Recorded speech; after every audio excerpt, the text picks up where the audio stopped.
ಒಬ್ಬ ವಿದ್ಯಾವಂತ ಬಾಲಕ, ಇನ್ನೊಬ್ಬ ವಿದ್ಯಾವಂತನಲ್ಲದ ಬಾಲಕ ಇಬ್ಬರು ಒಮ್ಮೆ ಜ್ಞಾನದೀಕ್ಷೆ ಪಡೆಯುವುದಕ್ಕಾಗಿ ಆತ್ಮಸಿದ್ಧಿ ಪಡೆದ ಮಹಾತ್ಮರ ಬಳಿ ಬಂದರು.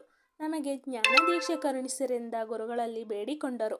ಆಗ ಮಹಾತ್ಮರು ಇಬ್ಬರಿಗೂ 2 ಹಕ್ಕಿಗಳನ್ನು ಕೊಟ್ಟು, ಇಬ್ಬರು ಬೇರೆ ಬೇರೆಯಾಗಿ ಹೋಗಿ ಯಾರು ನೋಡದ ಸ್ಥಳದಲ್ಲಿ ಇವುಗಳನ್ನು ಕೊಂದು ತಿನ್ನಿ ಎಂದರು.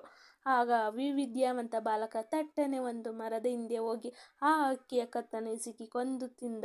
ಇನ್ನೊಬ್ಬ ಬಾಲಕ ನಿರ್ಜನ ಪ್ರದೇಶಕ್ಕೆ ಹೋದಾಗ ಆಗ ಅವನಿಗೆ ಯೋಚನೆ ಬಂತು, ನಾನು ಈ ಹಕ್ಕಿಯನ್ನು ಕೊಲ್ಲಲು ಹೋದರೆ ಇದು ನನ್ನನ್ನು ನೋಡುತ್ತಿದೆ, ನಾನು ಇದನ್ನು ನೋಡುತ್ತಿದ್ದೇನೆ. ನೋಡುವವರು ನಾವಿಬ್ಬರಾದರೂ ಮೂರನೆಯವನಾದ ಪರಮಾತ್ಮ ನಮ್ಮಿಬ್ಬರನ್ನು ನೋಡಿರುತ್ತಾನೆ.